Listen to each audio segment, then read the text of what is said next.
It's the property right behind our well field, between the wells and the Whitewater River. So a gravel company moves in there, we're gonna be out of business shortly. But fortunately, that's not gonna happen, and the current owner is open to putting a conservation easement on a property, so no matter who buys the property down the road, they can't do that either. They can't sell to a gravel company. It'll be in the deed, the conservation easement. We went to the Oxbow to see if they were interested in helping out. They are. So they're gonna pay a portion of this. I'm sorry, who's that? Oxbow, Yes. they're interested in helping us conserve this piece of property, get this conservation easement on this piece of property. They don't want to see a gravel mine or something like that move in there either. But who is Oxbow? What's their Oxbow is business? an organization that does just that. They basically, you know where the Oxbow is, down by the Great Miami and Ohio River? It's all preserved land, basically what it is. And that's what the Oxbow does, is they preserve land for nature. It's been around for a long time, what, 80s I think it was? They started in the early 80s. You got extra ones on that? There you go. Always take the spelling off that. There you go. Nope, it's whatever. Well, anyway, the Oxbow is willing to kick in a portion to help us pay for the easement. It's not gonna be cheap, but we're not gonna have to get a loan, we do have the money. So, and I don't know what that is gonna end up. We started at $1.5 million and it's a lot lower than that now, so I'm happy with that. So- But in the long run, in other words, in perpetuity, the Oxbow is going to be the people that stay on this conservation easement. If another owner comes onto this property and he decides he wants to do something, the Oxbow is gonna come in and say, no, your deed says you're not allowed to do that. And they will uphold him to this. I like it because the Oxbow does this all the time now. That's basically what they're in the business of doing. And I'd rather have them control that than us.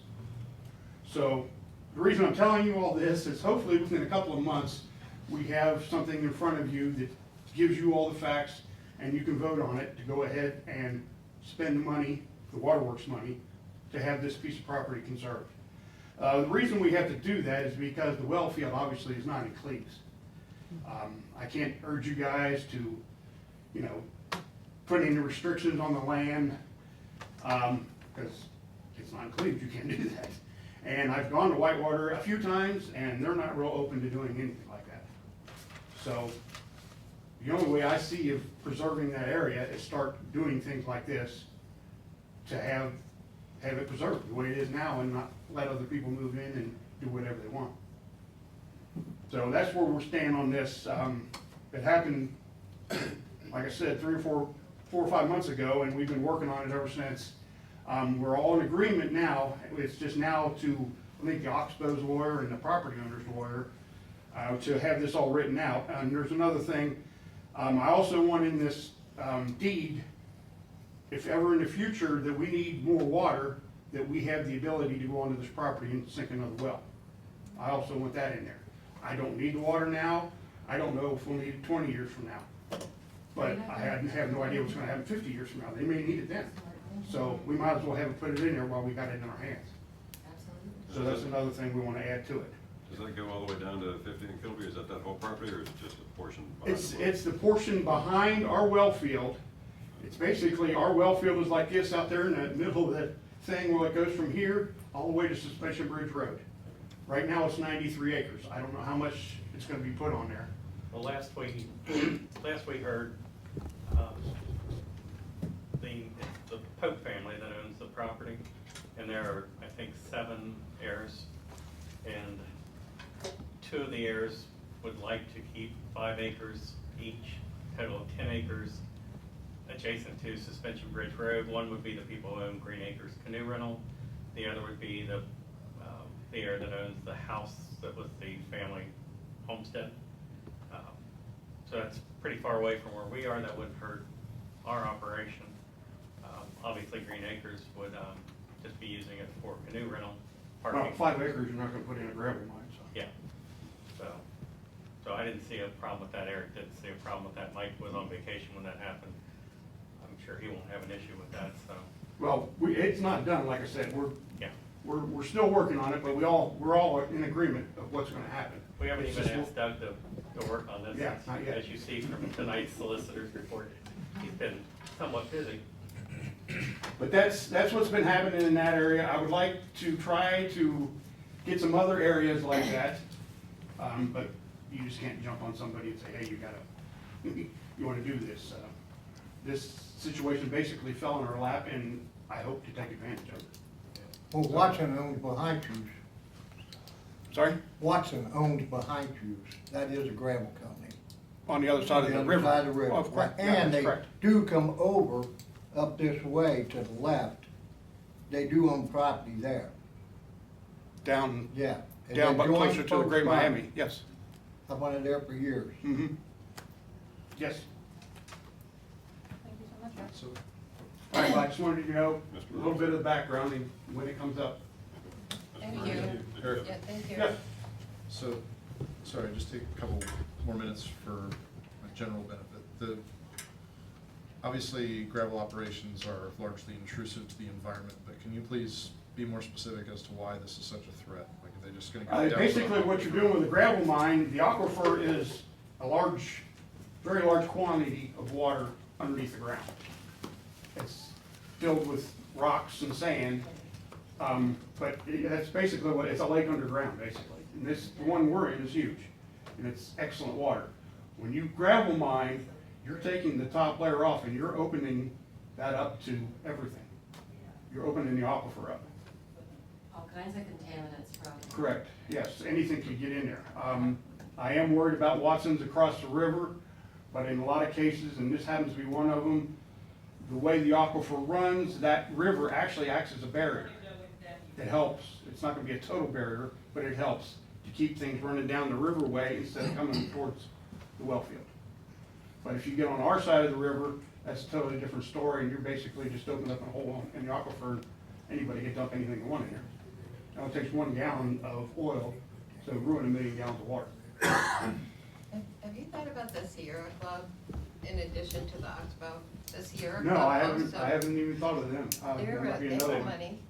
Oxbow has talked with them about it. There's one other place that had some interest.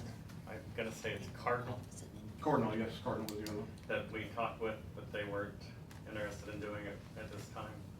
Oxbow has worked some with them, but, so, there was just a round of grants that, comes out once a year that, the grants for this year closed about a week before we found out about this.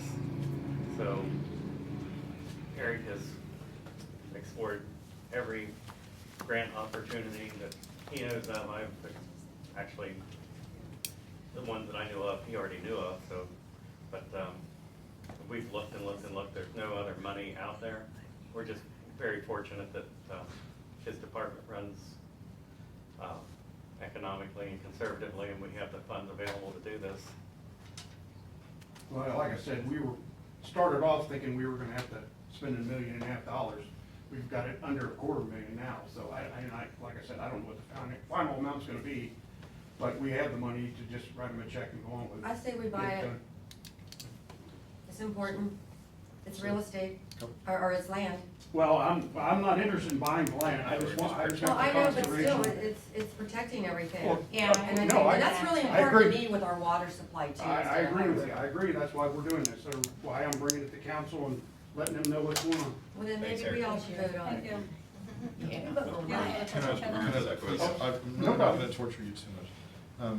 Do you have, can you share, or can you point us to a resource that would educate us on the dimensions or mapping of the aquifer, just to further understand what you're talking about? Yeah, there's lots of map? different ones. You can go to,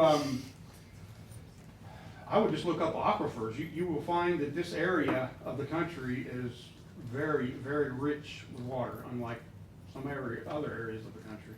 Is there a geological survey or something that's? Well, there's aquifer maps. Try Googling that. Yeah. But yeah, we used to be in the Great Miami when we had a well field by the school. And now we're over in the Whitewater Aquifer. Okay. And then the other thing is more for council to please weigh in. If you going to Miami Township, not Miami Town, Whitewater Township, and advocating for some kind of political action to protect the area is not effective, Can you see a space where our collective action or the service area for Cleves Water Works, if we unite those different governments and say, hey, Whitewater, we're interested in you specifying something. Sure. No, I would be happy to start working on something like that. We could have everybody we serve in this area, Miami Township, North Bend, Cleves, Whitewater. If we could get everybody together and ask Whitewater they apparently don't like to, put zoning over there at all. They voted it down how many times now? They think they think it lowers the property, and when every study I've seen, it raises the property value. But if they had zoning, all they would have to do is put an overlay on that area. It really wouldn't be a hard thing to do, but the people I worked with before, I think 2 of them aren't even trustees anymore. Thanks, I mean, now. But they basically laughed me out of the room. Thought I was crazy for even approaching them about something like this. The letter that we all got about Mhm. the EPA and the quality of the water. Correct, that's That CCR. goes to everybody on the water, or just the Cleves residents, or like you said? No, it they goes really to don't- everybody in the water system. And what did the EPA letter say, that we got excellent water quality now? Well, yes, That letter? we always have, yes. This well field was, we were certain, when I came on, we had an issue with Chevron. There was a pipeline that ran across the Great Miami, and that pipeline leaked underneath this bridge right here. And it caused a plume under the water. The well field was up in the air about, south end of the football field, where that is now for the school. That's where our well field used to be. Well, we worked for a few years with Chevron. Chevron told us we had no claim because the water there, wasn't contaminated, but that plume was over there. So I wrote a letter to the EPA asking to put more wells in, and they denied that. And then we had a claim on Chevron, and then after all that, we ended up, Chevron paid $8.5 million to move all that out to Kilby River. That's the end result of all that. That's why we're at Kilby River. We found that water, we did some test holes. We ran the water 72-hour step test like they're supposed to, took all the samples. We got the samples back, there was no iron or manganese in the water. I didn't believe them. I never saw a well that didn't have iron or manganese in it. Made them do it all over again. Came back, no iron or manganese. That has saved us probably $30 million in the last 20 years, just not having any iron or manganese in the water, as far as treatment is concerned. So that well field we have right now is a gold mine. And, yes. You've told us it needs- before. It needs to be protected. What, in the state of Ohio, are we like, is our number 2 of the best? I don't know of any other well field in the state of Ohio that has water with no iron or manganese in it. None, I know of none. And everything that we're required to test for, as far as contaminants, there isn't any. So we don't have to treat for anything. All we do over there is add chlorine and put fluoride in it. That's all we have to do. Why do we put fluoride in? Why does the Because the EPA state of make us Ohio- do that? Well, state who of do they Ohio- think they are to make us do that, and how much money are we getting for it? We're not getting anything. Then why are we doing it? The EPA said I have to put fluoride over there or I have to shut the plant down.